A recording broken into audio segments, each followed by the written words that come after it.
ഈ പെരുന്നാൾ കാലം ആഘോഷമാക്കാൻ VTS മാൾ ഒരുങ്ങിക്കഴിഞ്ഞു. ആഘോഷങ്ങൾക്ക് ചാരുത നൽകാൻ വർണ്ണ വസ്ത്രങ്ങളുടെയും ഫാൻസി ആൻഡ് ഫുട്വെയറിന്റെയും മനോഹരമായ കളക്ഷൻസ് ഞങ്ങൾ ഒരുക്കിയിരിക്കുന്നു.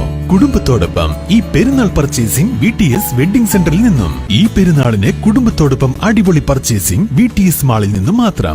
മേലാറ്റൂർ റെയിൽവേ മേൽപ്പാലം കോട്ടയം എക്സ്പ്രസിന് സ്റ്റോപ്പ് അനുവദിക്കുക തുടങ്ങിയ ആവശ്യങ്ങൾ ഉന്നയിച്ച് Melattur consumer protection forum railway ഉദ്യോഗസ്ഥർക്ക് നിവേദനം നൽകി. ഷൊർണൂർ-നിലമ്പൂർ പാതയിൽ നടന്ന വൈദ്യുതീകരണം പാതയുടെ വികസനത്തിന് ഏറെ പ്രതീക്ഷയേകുന്നതാണെന്ന് ഫോറം ഭാരവാഹികൾ പറഞ്ഞു.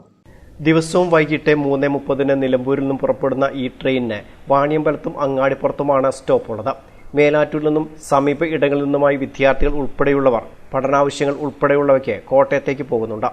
മേലാറ്റൂരിൽ സ്റ്റോപ്പ് അനുവദിക്കുകയാണെങ്കിൽ ഈ യാത്രക്കാർക്കെല്ലാം ഏറെ ആശ്വാസകരമാകും. ഇതുമായി ബന്ധപ്പെട്ട് മേലാറ്റൂർ കൺസ്യൂമർ പ്രൊട്ടക്ഷൻ ഫോറത്തിന്റെ നേതൃത്വത്തിൽ റെയിൽവേ ഉദ്യോഗസ്ഥർക്ക് കഴിഞ്ഞ ദിവസം നിവേദനം നൽകി. ഇപ്പോൾ നമ്മൾ അടിയന്തരമായിട്ട് പറഞ്ഞുകൊണ്ടിരിക്കുന്ന ഈ കോട്ടയം നിലമ്പൂർ ട്രെയിൻ, അതാണ് അടിയന്തരമായിട്ട് അവരുടെ മുമ്പിൽ മാനേജറുടെ മുമ്പിലും ഈ മറ്റുള്ള അനുബന്ധ ഉദ്യോഗസ്ഥർക്ക് മുമ്പിലും നമ്മൾ അവതരിപ്പിച്ചത്.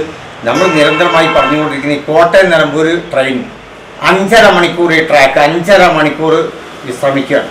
നമ്മൾ പറഞ്ഞുകൊണ്ടിരിക്കുന്ന അതിൽപ്പെട്ട സ്റ്റോപ്പ് ഏകദേശ മധ്യമേഖലാ സ്റ്റേഷനാണ് ഈ മേലാറ്റൂർ. ഈ മേലാറ്റൂർ 2 വലിയ റോഡുകൾ വന്നു ചേരുന്ന ഒരു സന്ധിസ്ഥലം കൂടിയാണ് ഈ മേലാറ്റൂർ. അതുകൊണ്ടാണ് നമ്മൾ പ്രത്യേകം പറയുന്നത് മേലാറ്റൂരിന് 5 പഞ്ചായത്തുകളിലെ യാത്രക്കാർക്ക് ഏക ആശ്രയമാണ് ഈ മേലാറ്റൂർ.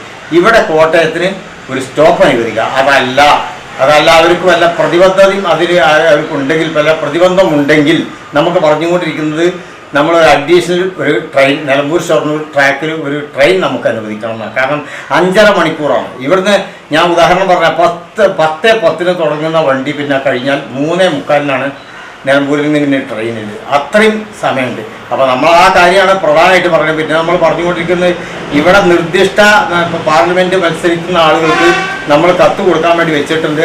ആരുടെ കയ്യിൽ നിന്നും ഒരു MP സ്ഥാനാർത്ഥി മാത്രമാണ് നമ്മളോട് പ്രതികരിച്ചിട്ടുള്ളത്. മറ്റുള്ളവരൊന്നും ആ കാര്യത്തിൽ നിശബ്ദരാണ്. ഇതോടൊപ്പം ഗതാഗതക്കുരുക്ക് രൂക്ഷമാകുന്ന മേലാറ്റൂരിൽ മേൽപ്പാലം വേണമെന്ന ആവശ്യവും നിവേദനത്തിൽ പറയുന്നുണ്ട്. പാതയിൽ വൈദ്യുതീകരണ പ്രവർത്തനങ്ങൾ ഉൾപ്പെടെ നടക്കുന്ന സാഹചര്യത്തിൽ നിലമ്പൂർ കോട്ടയം എക്സ്പ്രസിന് സ്റ്റോപ്പ് ലഭ്യമാക്കുമെന്നാണ് പ്രതീക്ഷയെന്ന് consumer protection forum president Ummar എന്ന കുഞ്ഞു പറഞ്ഞു. അത് പറയുന്ന ഓവർബ്രിഡ്ജ് മണിക്കൂറുകൾ നീണ്ട യാത്രാ കുരുക്കമുണ്ട്.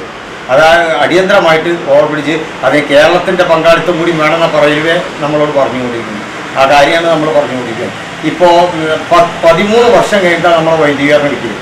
നമ്മൾ 2011 നമ്മൾ കൊടുത്തിട്ട് നടത്തുന്നുണ്ട്. ഇപ്പോൾ ഏതായാലും വൈദ്യുതീകരണം നമുക്ക് ഇത്രയും കാലങ്ങളായിട്ട് നമുക്ക് അനുവദിച്ചിട്ടുണ്ട്. ഈ ട്രാക്ക് അനുവദിക്കുന്നതോടെ മെയിൻ സർവീസ്, മറ്റനുബന്ധ ഇഷ്ടഡാം ട്രെയിന് അങ്ങനത്തെ കാര്യങ്ങളൊക്കെ നമുക്ക് ലഭിക്കുമെന്ന പ്രതീക്ഷയോടുകൂടി മാത്രമാണ് നമ്മൾ ഈ കാര്യത്തിൽ പ്രതീക്ഷിക്കുന്നത്. News bureau, Melattur.